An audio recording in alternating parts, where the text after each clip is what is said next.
All right. Hello, gentle ladies and gentlemen. How are you today? I hope all this time you enjoy yourself, I hope, and had enough time to relax and have enough rest, which is very important. So, New Year's passed, and I do not celebrate New Year anymore. I don't drink completely. I even don't drink a beer. I just drink water and tea. After my poisoning, as I said, for a very long time, there is no recovery for me now. It's been a year and a half, and as I said, I have this constant pain in left part in my pancreatic area, and there's not much you can do. The as I told in the past that I decided about my treatment, a very very different way to behave about it because I do not gonna go and be gang stocks from a medical point of view. This is what the problem when you're a targeted individual is that you cannot trust medical system because if you go there and under medical treatment, practically people can do anything to you. I will talk about it actually right now for a few minutes about at the time when during Cold War with the KGB and not just KGB, other intelligence agencies, what they would do is if you have a suspect they need to capture or somebody they need to simply hijack as a person, hijack identity, hijack property, and so on and so on, they will wait or create a medical situation when the person will go to a medical facility and then either under anesthesia or just temporary some kind of injection. Uh, they will disable the person and the will ship them out, ship them to a different place. Actually, sometimes ship them to a different country. Uh, people say, "Well, you don't know that." But actually, there are cases actually absolutely official. Who remembers there was, in the 80s, there was a name, Carlos the Jackal. So Carlos the Jackal. Actually, this is the way they got captured. He lived, I think, he lived in Sudan, and he had a problem with some stuff. He needed to go to a doctor, and he went to a doctor, and they um, shot anesthesia. He needed a small procedure, even though it's operation, but he needed a small procedure, and they this way they will just put the anesthesia in him, like put him to sleep, and ship him to France from Sudan. So this is how he ended up being arrested. In gang stalking, it's absolutely possible because, as I said, a lot of uh, gang stalkers they will use the same technology. And so, if you are sick or really sick, you have to go um, to a doctor, and unless it's not invasive, that's okay. They will look and do things.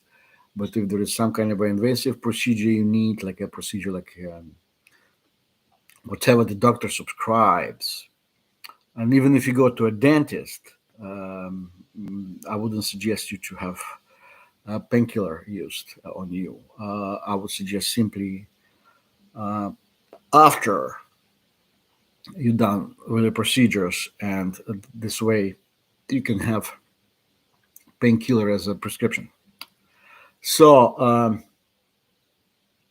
so you have to, in a way, kind of decide what you will do. Would you like to have somebody grab you and then torture you after for what you haven't done, or you something you've done just the opposite, but gun stalkers do not like because they work for people who are in real power, and um, through a medical system, they would practically will get you out of the judicial system. You won't be able to confront your people who actually are gun stalkers, because they'll simply make it sure that you don't see them at all. And not just that sometimes, as I said, people won't see you. Sounds horrible, but this is what the gang stalking does to people. And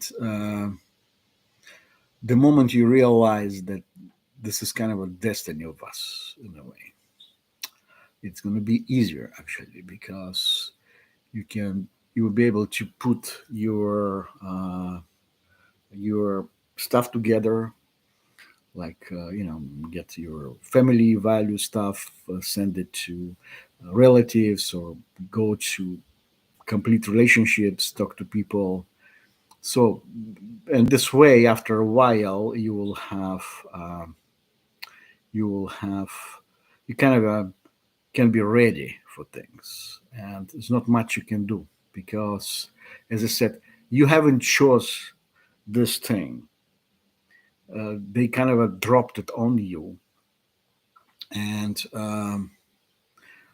especially with the more time it passes by, the more targeted individuals will start to know what this thing is all about. So I'm done with the medical thing. Now I'm just simply going to continue talk the about my father's patent research, and I had really good week, actually 2 weeks. The My father's research, which was related to ionic beam. It's a specific beam that was that it's used in a lot of technology, especially new technologies, including artificial intelligence. And so recently, I got news that his patent is used in semiconductors. Semiconductors. It's massive product that's being sold all over the world, and it's used in technologies, computer technology, communication technology, as I said, artificial intelligence technology. What it is in order a semiconductor to work properly, they use ionic beam. It's in a way, I call it, to calibrate it. I don't know exactly what they do, but it's there's no single semiconductor on which the ionic beam is not used. And get a load of this figure. It's 1,500,000,000,000 semiconductors are produced every year. Okay, so of course it's impossible. This is so much power, so much money, but I wouldn't mind having at least some of it as just simply for to live. But as I said, when you deal with people who are in power, they will not ever accept that they're thieves. You see, people of power, they try to present themselves as they are righteous, they're religious, but actually those are thieves and people who exploit others, kill others, and then they need to look good. So this way, they will try to make you look bad in a way. They will try to hurt you. They will try to present you as a scum of the earth. So actually, recently, this is what I'm dealing with, and the I talked to you about my mother's death. I decided to change her death certificate to a suspicious death, and the moment I decided to do that, black tea and honey. Okay, and the moment I decided to do that and kind of start talking about it, I momentarily started developing problems. Her death was not reported. She got overpaid uh, while she was dead already. A specific number of social security payments that got them and went and offered them to pay back. They said, okay, everything is fine, but you have to deal through the bank and deal through the bank. So I went to the bank, and the bank told me, don't worry about it. Those money are no longer between you and the government. It's between us and you. So the bank that holds the mortgage that I was about to assume, and they said, okay, everything is fine. Those money are your money, but we will refinance everything, including this stuff that you owe to the government between from your mortgage. And suddenly, several months passed, and uh, they didn't do anything, and they practically backstabbed me. I don't know what happened. The bank is called Wells Fargo, and I mean they don't have enough good publicity. But I'm not gonna do anything for now. But we'll see how it's going on. But what it is when you deal with situations like this, if it's played right from the gang stalking point of view, people can present you as a fraudster of some kind. Why? If somebody presents you as a fraudster, first, you can end up dealing with the prosecution. This is one thing. And the second thing, even if you don't have a problem, they still will have, you will have problems raising funds. You will have problems running for office, which I was actually doing because one of the reasons that I'm being actually gang stalked is uh, I'm planning as soon as I hit Social Security, I'm start looking in a possibility of me in Utah running for some kind of a local office because I'm 62 years old, going to be this year. And my mother is the first Russian Mormon LDS member. She was a Mormon, even though she was not a really, really church going person, but yet she's Mormon since 1980s. And I am Russian Ukrainian Orthodox Christian. And so my point is very simple. And this plus we have a connection to Utah, state of Utah for more than 35 years now. And as soon as I'm done here with Atlanta, I'm simply going to go back there because I have friends. I have people I know, even they're not friends, but I know a lot of people. And one of the goals of the gang stalkers is actually for me not to go back to Utah. There's a several gang stalking very powerful people that participated when they stole my uh, father's research. They did everything possible. I was harassed. I was mobbed. I was followed. I was just simply bullied in a way in a lot of areas of life. And that's what it is. And recently, as I said, I find out uh, the possibility of uh, simply recovering some of the my father's research. How it can be, we'll see. I need to hire a lawyer, but I don't have a lawyer anymore. I don't have money for a lawyer. I have tax issue that I have to fix.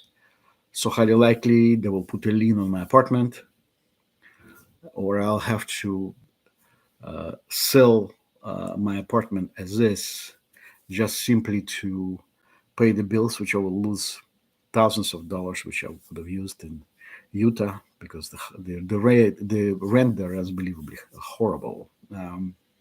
And or they will do something that I will simply have can lose the apartment. So everything is possible, as I said, because the apartment I have it is in our family 20 years this March, and the that's what it is. My apartment was about to be hijacked long time ago, like 2017. Then there was a specific person who would affect my income, had power over my income, and but there's another group who wanted to buy it. I didn't know they were rated in a way, but the so my point is really simple. As I said, that the perpetual impoverishment is a very big part of my current life here in Atlanta, Georgia, and I don't know what's going to happen. So thank you, and I'll try to get another talk this week. I see people left already, but thank you for liking the video and like video, maybe share, and you have a good day. Today we are Monday. Martin Luther King here in Atlanta, by the way. not just Atlanta, everywhere. But so banks don't work. They pretty much. I decided to stay home and just clean because it's becoming a hoarding place. Anyway, you have a good evening and good day. Sorry, it's here. It's 1:45. Have a good day.